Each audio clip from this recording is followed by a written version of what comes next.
सादर प्रणाम।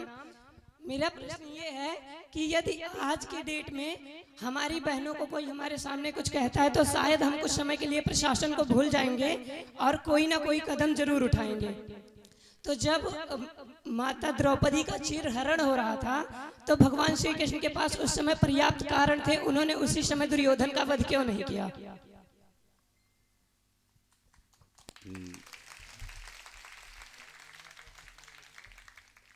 प्रश्न तो इसका बहुत सुंदर है और इनका कहना है कि जैसे आज मतलब के कहीं भी नारियों के प्रति दुराचार होता है तो लड़के, माता पिता या संविधान के नज़र में जैसे ही वो बात पहुंचती है तो उसे दंडित किया जाता है। लेकिन जब माता द्रौपदी का चीरहरण हो रहा था तो भगवान श्री कृष्ण के सामने पर्याप्त सबूत थे और आते दुर्योधन और दुशासन दोनों को मार देते। और फिर उसके बाद मतलब के क्योंकि उसने अपराध किया था। तो देखिए, सबसे पहले मैं आपको बता दूं कि हमारे भारतीय संविधान में भी मृत्युदंड लास्ट स्टेज पर है। उसके पहले अपराध के हिसाब से दंड दिए जाते हैं, अपराध जैसा हो वैसा ही दंड मिलता है। तो भगवान श्री कृष्ण ने दुर्योधन को या दुशासन को उस समय इसलिए नहीं मारा क्योंकि उस समय अपनी महिमा का एक प्रादुर्भाव पूरी दुनिया को दिखाना था। उसके मनोबल को जब तक वो हरा नहीं देते, जब तक दुश्मन एकदम हार न जाए, और उसके बाद उसका वध करने में आनंद होता है। पहले ही अगर उसको मार देते तो वो अपने जीवन में हार करके निराश नहीं होता। जैसे कि वो पूरा हार गया कि नहीं, मैं लाख प्रयत्न कर लिया, लेकिन जिन पर भगवान श्री कृष्ण का हाथ है उनका बाल बाका नहीं हो सकता है। इसलिए भगवान ने पूरी दुनिया को एक इतिहास दिखाया बना करके कि जाकर रथ पर केशव, ताकर कौन अंदेशव। वो इज्जत भी लूटना चाहा, पांडवों को लाछा गृह में जलाना चाहा, उसके बाद फिर अज्ञातवास में भी भेजा। उसके बाद अज्ञातवास उसके हिसाब से बोला कि मैं खंडित भी कर दिया हूँ। उसके बाद युद्ध में भी तमाम छल बल किया, देखा कि इससे हम जीत जाएं। फिर उसके बाद बहुत सारी योजना बनाई, लेकिन सब योजना से वो हारता चला गया। तो इससे आपको दो सीख मिली कि अधर्म पर रहता हुआ व्यक्ति दुनिया में कुछ भी कर ले, विजय उसकी ही होती है जो धर्म पर रहता है। तो इसलिए पर्याप्त कारण भगवान को उस समय नहीं थे। शिशुपाल को चाहते तो पहली ही गाली में सुदर्शन से काट सकते थे, लेकिन 99 अपराध और उनको क्षमा करना था उसका।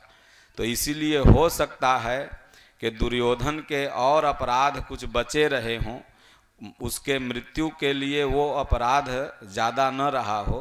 तो इसलिए भगवान ने सोचा कि पहले और इसको बढ़ने दो। इसीलिए आप देखते हैं कि लोग कहते हैं कि धन का बढ़ना ठीक है पर मन का बढ़ना ठीक नहीं है।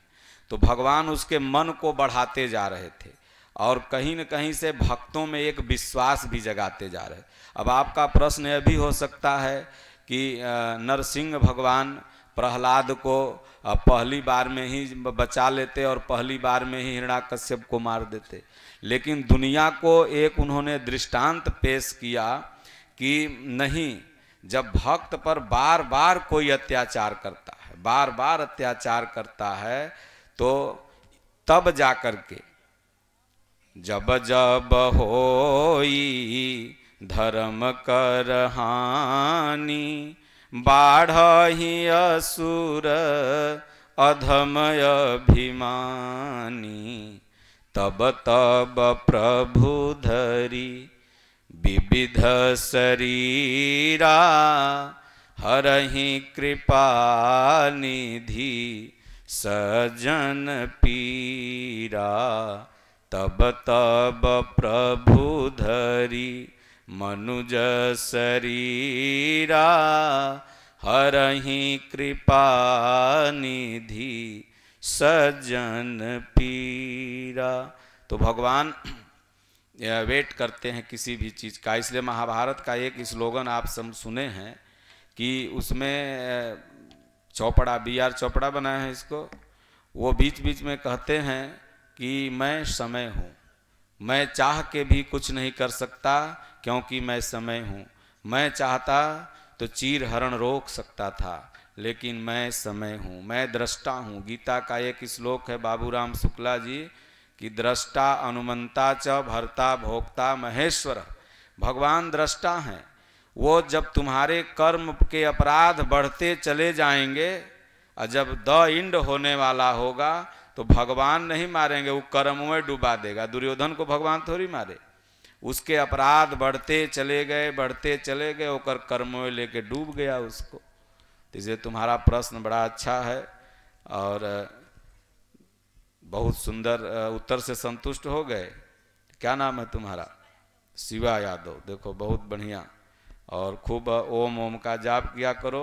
गीता ऑनलाइन मंगा लो यथार्थगीता.com पर जाके, और चाहे तुमको एक हम दे देंगे यहाँ पर, और मंगा भी लेना। अभी तुम रहना, जो क्वेश्चन करेगा उसको सबसे पहले ही देंगे। अब कोई दूसरा भी व्यक्ति पूछ सकता है। ओ स्वामी जी प्रणाम। स्वामी जी हमारा प्रश्न है आज यहाँ का छुआछूत को लेकर। अगर आदमी मंदिर में जाता है वहाँ कोई छूत नहीं होता है, भगवान सबका प्रसाद लेते हैं, सब चढ़ाता है, सब किसी हर तरह से। लेकिन यहाँ के लोग प्रसाद अगर किसी को देने लगो, अगर कोई छोटे कास्ट का आदमी है अगर प्रसाद देने लगा तो उसको छुआछूत समझ के लेते भी नहीं है और दूसरे को देने के लिए मना भी करते हैं। यानी ये ना छुए वा ना छुए, और शादी में जाएंगे तो सलाद सबसे पहले लेके खाएंगे, जबकि हर कोई खाता है। चमार, धोबी, पासी, लाला, ठाकुर, बाभन कोई नहीं, हर कोई लेता है। वहां पर छुआछूत नहीं होता है, भगवान के घर में छुआछूत नहीं होता है। फिर ये लोग क्यों करते हैं? भगवान से क्या बड़े हैं? आपका प्रश्न इतना अच्छा है जो आज सनातनियों की सबसे बड़ी समस्या है।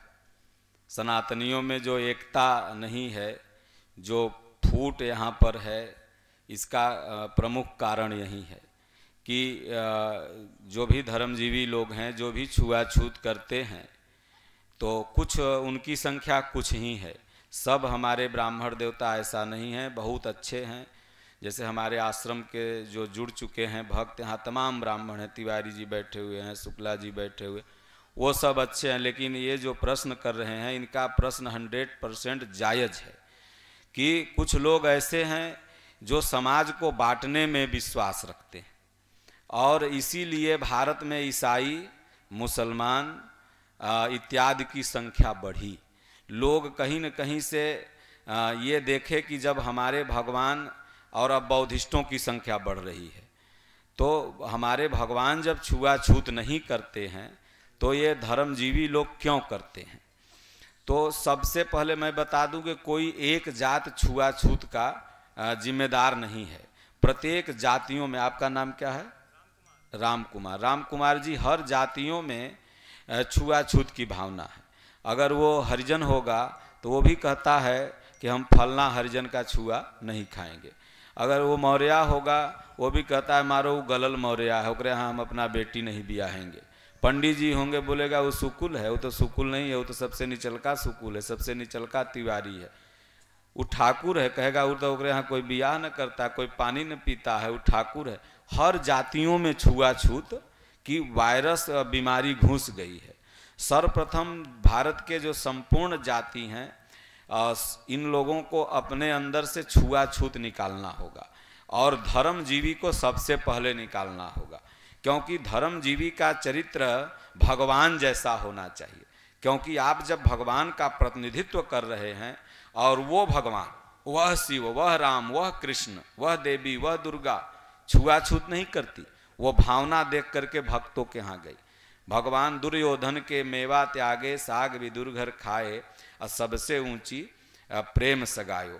तो लोकल क्या, ये पूरे भारत के संपूर्ण गांव की ये समस्या है कि हम किसी को आभास करा देते हैं। जैसे आज मैं किसान इंटर कॉलेज में था, जितेंद्र सिंह जी भी वहाँ मौजूद थे। मैंने बच्चों को लास्ट में कुछ बताना भूल गए थे, लेकिन फिर बताया कि यहाँ जाति बाई कमेंट कभी मत करना, किसी को कभी नीचा दिखाने की कोशिश मत करना।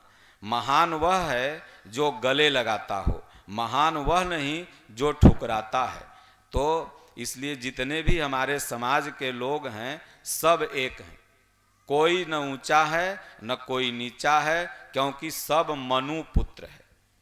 हाँ, संवैधानिक गतिविधियां जिसकी गलत है, जो अपराधी है, चोर है, वो समाज की मुख्य धारा से बाहर है। उसको तो मीडिया भी उसके शब्द के आगे जी नहीं लगाएगी, लगाती है। तुरंत अपराधी आप बनिए, केस हो जाएगा, तब आपको आगे जी नहीं लगेगा, जी हट जाएगा, क्योंकि आप अपराधी हो गए। तो संवैधानिक दायरे से जो हट करके मुख्य धारा के खिलाफ रह रहा है वह अछूत है, उसे हमारा समाज स्वीकार नहीं कर सकता। और जो संवैधानिक दायरे में रहते हुए किसी जात में जन्मा है वो हमारे लिए पवित्र है, हम उसके लिए पवित्र हैं, हम उसके साथ उठेंगे, बैठेंगे, खाएंगे, पिएंगे। भगवान गरीब के घर गए, संत गरीब के घर गए। तो इसलिए धर्मजीवी भी लोग, बिहार में जीतन राम मांझी ने भी एक प्रश्न उठाया था बहुत दिन पहले।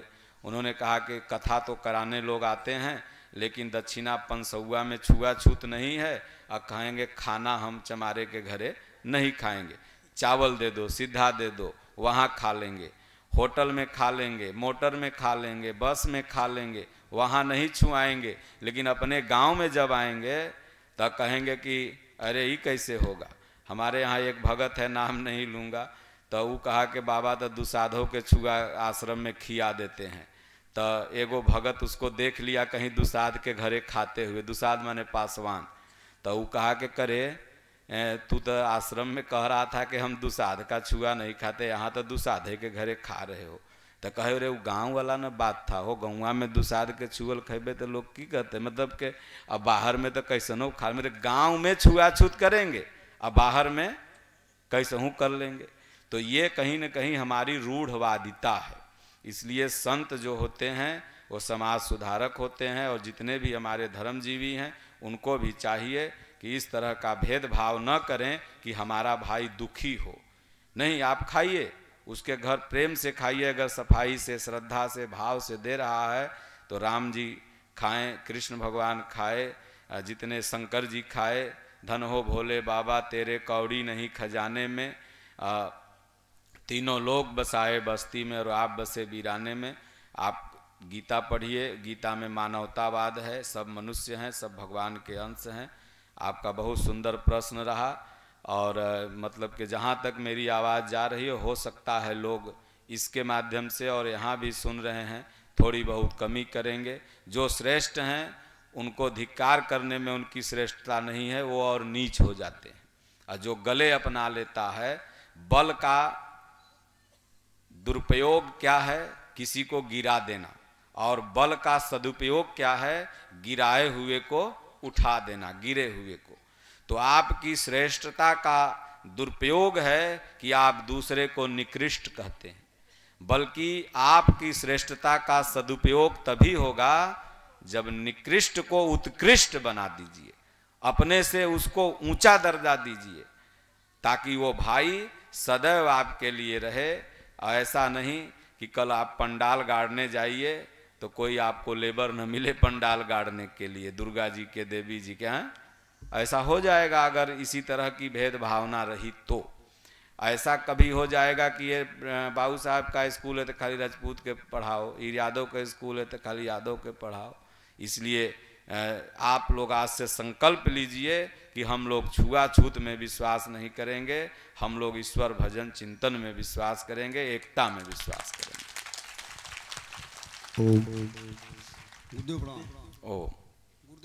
प्रश्न हमारा है जो भोलेनाथ कह रहे हैं, तुलसीदास जी ने लिखा है चौपाई कि उमा मरम काहू ना जाना, उधर केवट कह रहा है, तुलसीदास जी ने ही लिखा है कि जान्यहु मरम तुअर में भाई। बस इसी का मरम शब्द का हमको उत्तर चाहिए। शंकर जी कह रहे हैं कि भगवान का मर्म कोई नहीं जाना, और केवट कह रहा है भगवान से कि प्रभु जैसे ही कहते हैं कि नाव ले आओ और हमें पार उतार दो, तो बड़ा सुंदर प्रसंग है। और इस कथा के आयोजक भी हैं जायसवाल जी, राम परवेश, राम आसरे, राम स्वरूप इनका नाम है, पिताजी का राम आसरे। राम आसरे से राम स्वरूप का जन्म हुआ। जब राम के आसरे आप रहेंगे तभी न राम का स्वरूप हृदय में जन्मेगा। तो नाम बिल्कुल मैच कर रहा है। इनके पिताजी राम के आसरे रहे तो इनके अंदर राम स्वरूप जन्मा। तो भगवान से जैसे ही भगवान मांगते हैं, और बाबा बड़ा सुंदर भाव में लिखते हैं कि मांगी नावन केवट आना, अकहि तुम्हार मरमु मैं जाना। भगवान मैं आपका मरम जान गया कि यह जाना कि आपके जो श्री चरण में जादू है। मैंने सुन रखा है कि ऋषि पत्नी गौतम नारी श्राप बस, उपल देह धरि धीर। तो आपने अपना चरण रज जैसे ही छुआया तो फिर से नारी हो गई। और कहीं मेरी नाव को ये चरण स्पर्श कर लें तो एक मेहरारू से तो हम ऐसे ही आफत में हैं, आई नहीं वो दूसरी हो जाएगी। तो फिर पता लगा कि और हमको दिक्कतें हो जाएगा प्रभु, इसलिए मैं आपका चरण धोऊंगा, उसको थोड़ा पीऊंगा, और उस चरण को घर में जाके सब चीज़ पर थोड़ा नायों पर छीटूंगा और देखूंगा कि नारी बन रही है कि नहीं। और तब उसके बाद आपको अपनी नाव पर चढ़ाऊंगा और उस पार करूंगा। गोस्वामी जी कहते हैं कि जिनको पूरी सृष्टि नापने में 3 पग भी थोड़ा पड़ गया था, 2 पग में ही नाप लिए थे, वो केवट का निहोरा कर रहे हैं उस पार जाने के लिए। वो भगवान जिनका नाम लेकर के लोग भवसागर से पार हो जाता है, वह भगवान केवट का निहोरा करते हैं कि हमें गंगा से पार कर दो। तो रामचरितमानस आध्यात्म है, कर्तव्य ही केवट है, और कर्तव्य के बिना कोई भी व्यक्ति भगवान के मर्म को, भगवान के रहस्य को नहीं जान सकता है। कर्तव्य जब आप करते रहेंगे, सुबह शाम भजन चिंतन नाम जप करते रहेंगे, मांगी नाव न केवट आना, उसके पास नाव थी, इधर राम थे। नाव माने यही नाम ही नौका है, और वो सुबह शाम नाम जपता था, इस पार से उस पार उतारना और भगवान का नाम जपते रहना उसका पेशा था। तो इधर शंकर जी भगवान के मर्म को नहीं जान पाते हैं, क्योंकि भोलेनाथ ही रामचरितमानस के जन्मदाता हैं। शंखधर और कभी भी शंकर की अवस्था में पहुंचा हुआ साधक भी भगवान के मूल रहस्य को नहीं जान सकता है, जब तक कि उसका कर्तव्य केवट कर्तव्य से नाम जप नहीं रहेगा, नियम रेगुलर भजन चिंतन उसका चालू नहीं रहेगा, तो नहीं जान पाएगा कि भगवान का मर्म क्या है, उद्देश्य क्या। लोग कहते हैं ना कि आपका मर्म हम जान गए। जैसे कि कथा में किसी का मर्म कुछ होगा, बैठा होगा, कोई सोचता होगा हमें बेटा हो जाए, वंश चल जाए, कोई धन आ जाए, कोई सोचे कि हमें ज्ञान मिल जाए, कोई सोचाता होगा हम पढ़ के पास हो जाएं, कोई सोचता होगा कि चलो अब प्रसादी के समय हो गया है, एक कटोरी हलवा मिल जाएगा, खा के चल जाएंगे। कोई सोचता होगा कि चलो काठे चप्पल कोनो बढ़िया। तो यहाँ तो सबसे बड़ा हमको जगन्नाथपुर का लगा कि यहाँ चोरी नहीं होती है। ये बगल में फ्रिज सब रखे हुए हैं। अरे बिहार रहता तो कब्बे के 85 जी गायब रहता। तो इधर चोरी नहीं हो रही है, बाइक आपकी बाहर में है, सब बाहर में है, कोई नहीं चुराने वाला है। बड़ा एरिया हमको शांतिमय लगा। और बिहार के लोग भी चोर नहीं हैं, बहुत अच्छे हैं। कुछ लोगों ने मतलब क्या ऐसा करके बिहार का नाम बदनाम किया। बिहार में भगवान बुद्ध पैदा हुए, माता जानकी पैदा हुई, महावीर स्वामी पैदा हुए, और हम बिहार में रहते हैं और बिहार के लोग इतना अच्छा हमारे साथ बर्ताव करते हैं, सब भक्त हैं। और मैं तो ऐसे मजाक में कहा कि जैसे लोग बोलते हैं तो, लेकिन इस एरिया में अच्छा लगा। अगर बिहार रहता तो चप्पल खाली गायब होता और कुछ सब बच जाता। हमारे यहाँ कथा होती है आश्रम में, तो मतलब कि पुराना चप्पल बहुत सारा रह जाता है और नया नया चप्पल गायब। तो हम कहते हैं, जो सुनने वाले लोग आते हैं, माताएं बुजुर्ग, हम कहते हैं जाओ तुम लोग के ठेंगुना में जो दर्द था ना, जो चुरा के ले गया है उसको हो जाएगा। तो मरम सबका उद्देश्य अलग अलग होता है। तो केवट कर्तव्य का प्रतीक हैं। अस मानस मानस चकचाही, जब कर्तव्य पूर्वक नाम को लोग जपता है, और नाम जपा कहाँ जाता है तो गंगा जी में, ज्ञान ही गंगा है। तो ज्ञान पूर्वक नाम को जपना है। ज्ञान से आध्यात्म ज्ञान नित्यत्वम तत्व ज्ञानार्थ दर्शनम। ज्ञान पूर्वक मतलब बैखरी मध्यमा पश्यंती परा। पहले बैखरी से जपना है, फिर मध्यमा से जपना है, फिर पश्यंती से जपना है, फिर परा से जपना है। जब इस विधि से आप नाम जप चालू कर देंगे तो केवट कहता है कि भगवान मैं आपका तो मर्म जान गया। आप क्यों इस धरती पर अवतार लिए हैं, क्यों आए हैं, क्या आपका उद्देश्य है, क्यों आप गंगा नदी पार करना चाहते हैं, मैं सब जान गया। तो शंकर की स्थिति का पहुंचा हुआ साधक नहीं बता सकता है, लेकिन कर्तव्य पूर्वक नाम जपने वाला साधक वो भगवान के मर्म को, रहस्य को समझ सकता है। शंकाओं से उपराम हो चुका है, फिर भी नहीं जान पाएगा। तब भगवान जब कहते हैं कि केवट जाओ, ठीक है, तुम अगर नाव से मेरा पैर ही धोना चाह रहे हो तो ऐसा करो कि धो लो।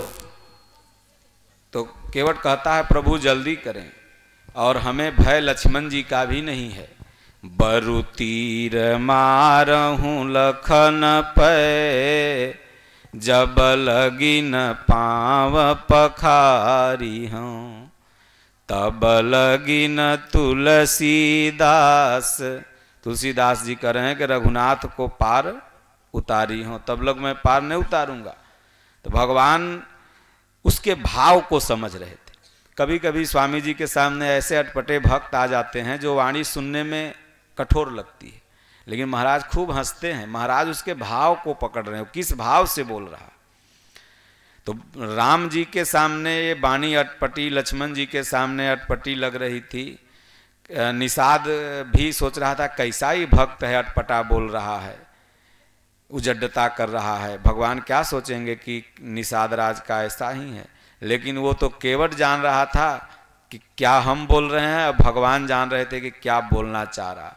तो भगवान कहते हैं चल भैया पानी कठौता अब भरी ले आवा। अब कठौता में पानी लेके आया, तो हृदय ही कठौता है, प्रेम ही पानी है। और उसी में जब चरण आपका गुरु का आने लगता है, मर्म जब जान गए तो हृदय में चरण आने लगेगा, और फिर उसी में भगवान का चरण धोता है, और धो लेता है, पी लेता है, छीट देता है, और उसके बाद पितर को भी पार कर दिया, अपने भी पार हो गया, 10 खानदान और तर गई। दादा गुरु महाराज कहते थे कि जिस घर में एक राम भक्त निकल जाए, वो घर का 40 पुश्त इधर और 40 पुश्त उधर पितर सब तर जाते हैं।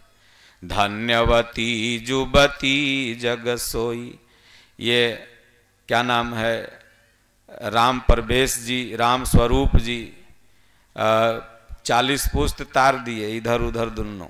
ये कथा करवा के, इतने लोगों को प्रसाद बांट के और भगवान का चर्चा करके, तो ये राम भक्त जो हो जाए जिस घर में, गोस्वामी जी कहते हैं कि धन्यवती जुबती जग सोई, रघुपति भगति जासु सुत होई। न तरु बाझ भली बांधि बियानी, राम विमुख सुत ते हित जानी। इसलिए वो घर धन्य है जिसमें एक राम भक्त पैदा ले, केवट राम भक्त बना, तार दिया, फिर भगवान को नाव पर चढ़ाता है। भगवान बैठते हैं मुस्कुराते मुस्कुराते, और राम जी, लक्ष्मण जी, मैया सीता, निषाद सब लोग बैठ करके उस पार उतरते हैं। तो हमारे यहाँ भाड़ा किराया देने का एक व्यवहार है। आप कहीं कहीं यात्रा करते हैं तो 5 रुपया 10 रुपया टेम्पू का, जहाज का, ट्रेन का, गाड़ी का भाड़ा देते हैं। तो भगवान का तो भाई सब कुछ, जंगल में जा रहे थे तो सब कई उतरवा ली थी, और माता सीता का मंगल सूत्र और ये मुद्री और कुछ कान का उतरवाना चाहिए। तो गुरु माता वशिष्ठ की पत्नी ने कहा, निर्लज्ज कैकेयी, अरे ये तो औरत का श्रृंगार होता है, ये वैधव्य जीवन क्यों दे रही है सीता को, इसने क्या बिगाड़ा है बेचारी। तब जाके वह 3 लोग चूड़ामणि, अयोध्या में चूड़ामणि चौक बना हुआ है, वहीं चौक पर हम लोग ठहरे थे रात में। और जो हनुमान जी को भगवान ने दिया था चूड़ामणि, लेके जाओ, चूड़ामणि नहीं, मुद्रिका और चूड़ोमणि निकाल के फेंकिए दी थी, सुग्रीव वगैरह सब पाए थे। तो मंगल सूत्र तो वही मुद्रिका। अब देखिए, अगर वो मुद्रिका नहीं रहती तो फिर हनुमान जी लेके जाते कैसे, वो तो केवट ले लेता। केवट जानकार था कि रहना चाहिए। तो माता सीता इशारा से समझ गई, पत्नी जो धर्मात्मा होती हैं इशारा समझ जाती है। तो वहीं निकाल करके भगवान को दे दी। भगवान केवट को देने लगे। केवट रोने लगा, बोले भगवान आजू नाथ मैं काह न पावा, अमिट ही दोष दुख दारिद दावा, बहुत काल में कीन्ह मजूरी। बहुत काल तक मजदूरी किया, लेकिन विधाता ने तो आज ही मजदूरी दिया। आजू नाथ मैं काह न पावा, आज क्या नहीं पा गया भगवान। आप नौका बैठ गए, चरण धो लिया, घर में छीट लिया, आपका दर्शन हो गया, ये हृदय में कठौता में आपके चरण आ गए। अब आज मैं क्या नहीं पाया, आज मैं सब पा गया नारायण। इसलिए अब इसकी चतुराई देखिए, क्योंकि मरम जान गया था ना, देखा कि जाति बार तो दर्शन हो गया, लेकिन भक्त तो दर्शन की लालसा लिए रहता है। तो दिमाग यहाँ लगा दिया तुरंत कि फिरती बार जो मोहि देबा, असो प्रसाद में सिर धरी लेबा। देखा कि जाति बार तो दर्शन हो गए, औते बार तो पुष्पक विमान से भाग जाएंगे ऊपर ऊपर। तो भगवान ने कहा, पुष्पक विमान जब जा रही थी अयोध्या जी, जो दिवाली मनाई जाती है उसी उपलक्ष्य में, तो भगवान ने कहा कि यहीं उतरो, केवट से मिलना है, गंगा मैया की पूजा करेंगी सीता जी, और उसके बाद तब फिर जाएंगे। और वहीं से हनुमान जी को भेज दिए, जाओ भरत को संदेशा दे दो। 1 मिनट अगर लेट हुआ तो भरत प्राण। ये केवट प्रसंग पर 2 घंटा से कम हम नहीं बोलते हैं, 2 घंटा। एक दिन राम कथा में केवल केवट प्रसंग ही बोलते हैं बड़ा सुंदर ढंग से। तो कभी समय मिलेगा, भगवान के दया से, राम जी की इच्छा होगी तो अवश्य सुनाएंगे। तो आपका प्रश्न बहुत अच्छा रहा। केवट भक्त था, नाम जपता था, और भक्त भगवान के मर्म को ही जानता, बाकी दुनिया में कोई नहीं जान सकता। इसलिए शंकर जी नहीं जान पाए, लेकिन भक्त जान गया। कोई भी भक्त आज तक भगवान के मर्म को ही जाना है। और भोलेनाथ तो राम जी को अपना गुरुए मानते थे, तो भोलेनाथ ने ये दर्शाया है मात्र इस प्रसंग से। भोलेनाथ तो जानते ही थे, लेकिन गोस्वामी जी ने इस प्रसंग से यह समझाना चाहा है, इस पद को लिख करके, कि मतलब के भक्त ही श्रेष्ठ है और भगवान के मर्म को जान सकता है। इसलिए मर्म जानना है भगवान का, नाम जपो, सेवा करो, जान जाओगे। और किसी का है?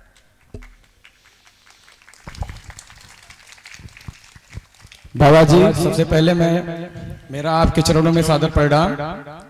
मेरा क्वेश्चन है बाबा जी कि मैं आपसे ये पूछना चाहता हूं कि बाली और सुग्रीव दोनों भाई थे और दोनों राम के भक्त थे। तो मेरा क्वेश्चन ये है कि भगवान राम सुग्रीव का साथ क्यों दिए, बाली का साथ क्यों नहीं दिए? ठीक, आपका प्रश्न बढ़िया है कि भाई जब दोनों भगवान के भक्त थे ओम, तो भगवान ने उनका साथ दिया और उनका साथ क्यों नहीं दिया?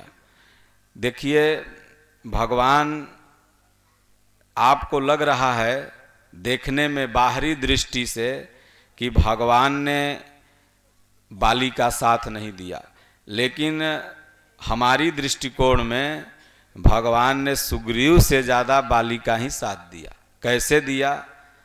तो बाली कहता है कि भगवान के हाथ मर जाए और उसको सीधे बैकुंठ मिल जाए, और सुग्रीव को तो कितना दिन पापड़ बेलना पड़ा तो बैकुंठ नहीं मिला।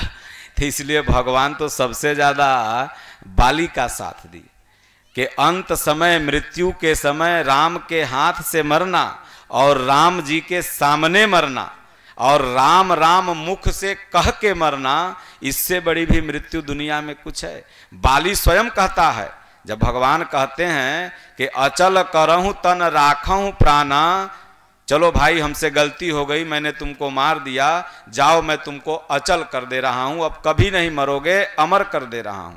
तो कहता है प्रभु अब कहला अमृत पियब, अब तो जवन दुनिया चाहती है वो तो उससे ज्यादा आपने हमको दे दिया। तो अचल करहूं तन राखहूं प्राणा, बाल कहा सुन कृपा निधाना, जन्म जन्म मुनि जतन कराही, अंत राम कही आवत नाही।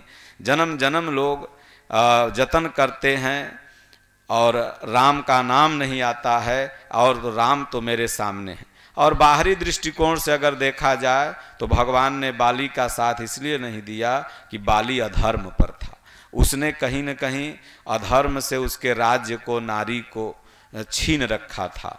और इसलिए क्योंकि वो तो बेचारा एक मनोनीत राजा था, जैसे कि शुरू में ही उदाहरण में आया है कि बाली मारी ताहि गृह आवा, देखी मोहि जिय भेद बढ़ावा। और राजपाठ जब सुना लोग देखे तो मंत्री लोग मिलकर सुग्रीव को जबरदस्ती राजा बना दिए, क्योंकि राज्य के बिना तो खाली राज्य चलता नहीं है। तो सब लोगों ने सोचा कि बाली लगता है, परखे हूँ मोहि एक पखवारा, नहीं आए हूँ तब जाने से मारा। वो खुद कह के गया था कि अगर एक महीने पखवारा मतलब 15 दिन अगर मैं नहीं निकलूंगा तो सोच लेना कि हमें राक्षस मार दिया।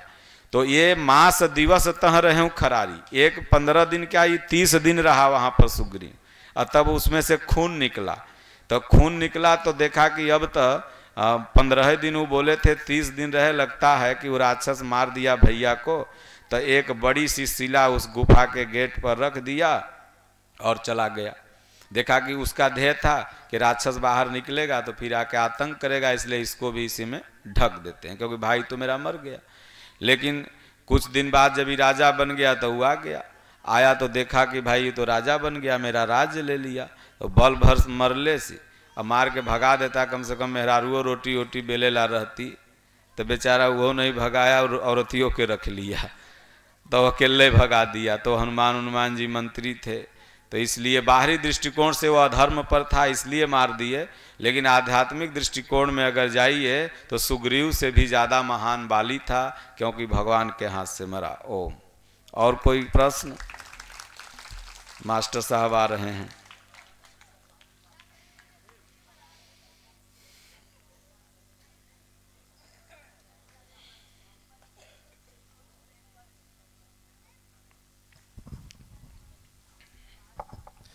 ओम सदगुरुदेव भगवान और आगे आ जाइए, आगे आ जाइए, पूरा और आगे।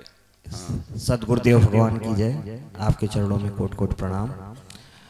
गुरुदेव भगवान, आज तो आपके साथ ही हम रहे, बहुत अच्छा दिन था हमारा, सौभाग्यशाली है हम लोग जो आपके दर्शन मिले। आप संत दर्श जिन पातक टरई, संत का दर्शन मात्र से ही जो पाप होते हैं वो टल जाते हैं।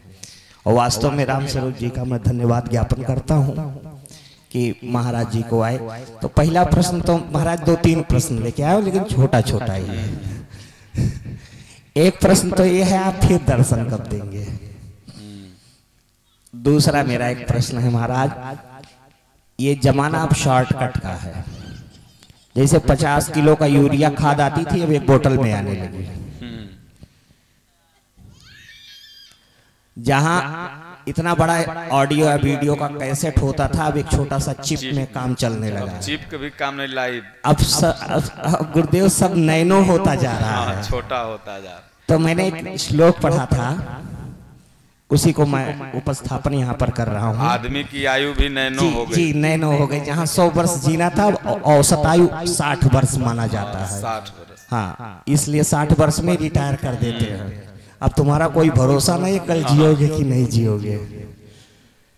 तो महाराज जी, मैं एक श्लोक पढ़ा था, वो श्लोक में है, अनेक शास्त्रम बहुवेदितव्यम, अनेक शास्त्रम बहुवेदितव्यम, अल्पश्च काला बहवश्च विघ्ना, यत् सारभूतम तद ग्राहितव्यम, हंसो यथा क्षीरमिव अम्बु मध्यात्। अनेक प्रकार की विघ्न बाधाएं हैं, समय बहुत कम है, अनेक प्रकार के शास्त्र हैं। कोई कहता है भागवत पढ़ो, कोई बोलता है गीता पढ़ो, कोई बोलता है रामचरितमानस पढ़ो। गोस्वामी तुलसीदास जी तो बोलते हैं खाली हनुमान चालीसा पढ़ लो तो बेड़ा पार हो जाए। तो अनेक शास्त्र हैं, शास्त्रों में हमारी उतनी गति नहीं हो पाती, क्योंकि उसमें बहुत सारे वर्ग के लोग हैं। हम महाराज जी अपने लिए प्रश्न नहीं कर रहे हैं, सबके लिए प्रश्न कर रहे हैं। तो सबके लिए होता है। तो उसमें हो सकता है कि लोग ना समझ पाए, जबकि महाराज जी यथार्थ गीता का तो करके प्रणयन लोगों के मानव जात के लिए तो बहुत कल्याण किया है। हमने अध्ययन किया महाराज जी उसका। तो जैसे उसमें है, वो वृक्ष का वर्णन कर रहे हैं 15वें अध्याय में, अधस्य मूला अनुसंततानी। तो ये सभी सामान्य वर्ग को समझने में बड़ी दिक्कत हो जाती है। तो महाराज निवेदन ये हमारा कि जो यत् सारभूतम तद ग्राहितव्यम, जो सारभूत है उसी को ग्रहण कर लेना चाहिए और सब छोड़ देना चाहिए। जिस प्रकार से हंस क्षीर को पी लेता है और नीर का परित्याग कर देता है। तो महाराज जी सबको आप शॉर्टकट बता दीजिए जिससे सहज मुक्ति मिल जाए। गीता का 12वां अध्याय है भक्ति योग, और भक्ति योग में भगवान ने स्पष्ट किया है अर्जुन से कि अर्जुन, अगर तुमसे ध्यान, इंद्रिय संयम, इंद्रिय निग्रह नहीं हो पा रहा है, एकांत सेवन भी नहीं हो पा रहा है, अगर तुमसे कुछ भी नहीं हो पा रहा है, तो केवल तत्वदर्शी महापुरुष के शरण में अपने मन को किसी भी बहाने लगाए रख। और गोस्वामी जी ने भी मानस में कहा है कि कलियुग केवल नाम या धारा, सुमिरी सुमिरी नर उतर ही पारा। तो कलयुग में जैसा आपने कहा, वेद व्यास के भी मन में शंका था कि इतने शास्त्रों की हमने रचना कर डाली और इंसान की आयु नैनो होती जा रही है, छोटी होती जा रही है, स्मृतियाँ भी उतनी तेज नहीं है। पहले मनु स्मृति हुआ करती थी, अब मनु स्मृति पर भी 1 मिनट क्लियर कर दें। लोग सोचते थे कि मनु स्मृति माने जो तमाम छुआछूत के बात लिखे हों उसको मनु स्मृति लोग मानते थे, लेकिन वो मनु स्मृति नहीं है। संविधान से पहले उन्हीं स्मृतियों से भारत चलता था, और उन स्मृतियों ने भारत को कहीं न कहीं से खंड खंड कर डाला। और आप लोग सौभाग्य मनाइए लौह पुरुष सरदार वल्लभ भाई पटेल का कि आज भारत कई राज्यों में संगठित मिल रहा है। ये उनकी देन है, नहीं तो भारत खंडित खंडित हो गया था मनुस्मृतियों के चलते। हर स्टेटें आपस में लड़ा करती थी, इतिहास गवाह है। तो मनुस्मृति भी लोगों की कमज़ोर होने लगी। तो वेद व्यास ने सोचा कि मैंने तो लिख पढ़ डाला बहुत, लेकिन इंसान समझ नहीं पाएगा। तो महाभारत से 6वां निकाला और निकाल करके उसका नाम श्रीमद् भगवत गीता दिया। और गीता भी 700 श्लोक की है। उन 700 श्लोक को भी पढ़ने में लोगों को समय लगता है। तो सबसे पहले आपने कहा कि जो बहुत से लोग कहते हैं रामायण पढ़ो, भागवत पढ़ो, बहुत से लोग कहेंगे ये करो वो करो, तो आखिर में हम बहुत से लोगों की बात माने या जो स्वयं वेद व्यास जी सारे धर्म रचयिता ग्रंथ के कह रहे हैं वो बात माने? अब हमारे और आपके ऊपर डिपेंड करता है। बहुत से लोग तो कहते हैं कि राधे राधे जपो, बहुत से लोग कहते हैं शिव शिव जपो, तो हम बहुत से लोग की बात माने कि गीता में जो लिखा हुआ है वो माने? तो बहुत से लोगों की बात मानने में तो हमारा आपका कल्याण होगा नहीं। जो हमारे शास्त्र में लिखा होगा उसकी बात मानने पर कल्याण होगा। तो शास्त्र में भगवान ने कहा ओम जपने के लिए, तो उसी तरह से वेद व्यास शास्त्र की संज्ञा किसको देते हैं? कहते हैं एकम शास्त्रम देवकी पुत्र गीतम, एको देवो देव, गीता महात्म्य में पहला श्लोक है, एको देवो देवकी पुत्र एव, एको मंत्रस्य नामानि यानि, कर्माप्य एकम तस्य देवस्य सेवा। मतलब शास्त्र की संज्ञा उन्होंने गीता को दिया। गीता का भी एक श्लोक है कि इति गुह्यतमं शास्त्रम, ये अर्जुन गोपनीय से अति गोपनीय शास्त्र मैं तुमसे कह रहा हूं। तो गीता 700 श्लोक है। अगर 5 श्लोक भी हम लोग प्रतिदिन पढ़ने लगे तो 700 में 5 का भागा दीजिए तो कितना दिन आएगा?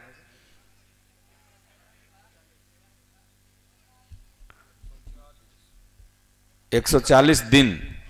140 दिन आएगा। 140 दिन में हम भगवत गीता समापन कर सकते हैं।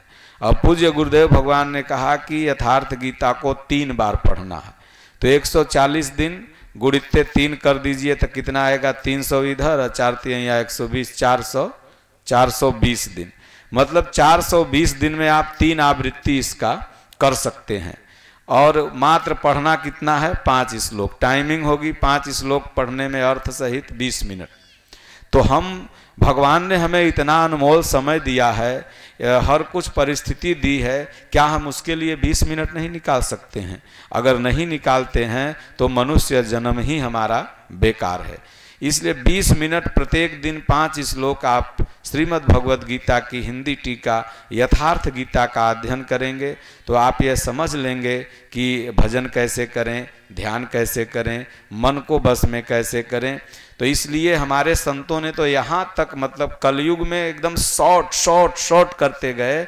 यहाँ तक कहते हैं कि 1 घड़ी, फिर सोचे ना ज़्यादा कह दिया, फिर उसको काटते हैं, कहें 1 घड़ी आधो घड़ी, उसमें भी सोचे अरे यार बहुत ज़्यादा कह दिया। 4 घंटा खेसारी मसूरी लाल के डांस देखे के समय है लवंडन सबके, 5 घंटा थिएटर में जाके फिल्म देखे के समय है, 10 घंटा बियर बार में जाने का समय है, नहीं है तो भक्ति करने का। तो वो नरक के किरौना भोड़िला बनोगे तो हम क्या करेंगे? उसमें तो हम लोग क्या कर सकते? जब समय नहीं है तो अब साधु तो घोर के पिलाएगा नहीं।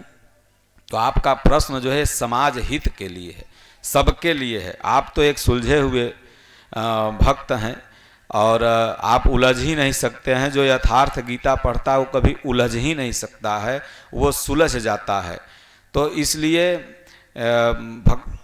उन्होंने तुरंत सोचा कि आधा घंटा भी मैंने ज़्यादा कह दिया, तो उसका भी करते हैं। तो 1 घड़ी आधो घड़ी, आधो में पुनियाधि, तुलसी संगति साधु की, हरे कोटि अपराध। साधु की संगत, जो अच्छे संत हैं, महापुरुष हैं, संत दरस जिम पातक टरई। स्वामी भगवान बुद्ध का केवल दर्शन हुआ था 200 जन्म पहले। आज भगवान बुद्ध के नाम पर, कल भी मैं बोला था, लोग आग उगलते हैं। आग उनको नहीं उगलना चाहिए, क्योंकि भगवान बुद्ध शांति के प्रतीक थे। ठीक है, तुम अगर बौद्धिस्ट बन ही गए तो शांत कहाँ हुए? तुम भी तो अशांत हो। तुम शांत हो जाते तब न जानते कि हम शुद्ध, तुम बौद्धिस्ट हो गए। चाहे कोनो मौर्या हो, आग उगल रहे हैं, तुम कहाँ बौद्धिस्ट हो? तुम अगर बौद्धिस्ट होते तो क्या भगवान बुद्ध ने यही सिखाया है कि सनातन धर्म का अपमान करो, राम का अपमान करो, मंदिर का अपमान करो? यही तुम्हें सिखाया है, तब तो तुम बौद्धिस्ट नहीं हो। खाली तुम एक आडंबर लेकर के बचने का उपाय कर रहे हो कि हम तो इस धर्म से इस धर्म में आ गए। अरे बौद्धिस्ट अगर हो ही गए तो बुद्ध के तरह शांत हो जाओ, सब में ईश्वर को देखो, सब जीवों से प्रेम करो। तो तुम तो बौद्धिस्ट इसलिए बने हो कि हिंदुओं का विरोध करेंगे, इनसे लड़ेंगे, तो बौद्धिस्ट नहीं है। तो इसीलिए कहते हैं कि संत दरस जिम पातक टरई, दर्शन मात्र से महापुरुषों के जन्म जन्म के पातक टर जाते हैं, अंगुलीमाल के पातक टर गए। तो इसलिए कलयुग में बस केवल नाम का आधार है, नाम जपते रहना है, नेह महापुरुष के चरण में लगाए रखना है। और धीरे धीरे तब भगवान कहते हैं कि ओम इत्येकाक्षरम ब्रह्म व्याहरण माम अनुस्मरन यह प्रयाति तजन देहम। जब इन नैनो देह हम छोड़ेंगे छोटी सी आयु को, तब त्यजन देहम तो सयाति परमाम गति, फिर अर्जुन वो परम गति को प्राप्त होंगे। इसलिए सबको गीता का 5 श्लोक प्रतिदिन पढ़ना चाहिए और नाम जपना चाहिए, फिर आपका मनुष्य जन्म सार्थक हो जाएगा। ओम।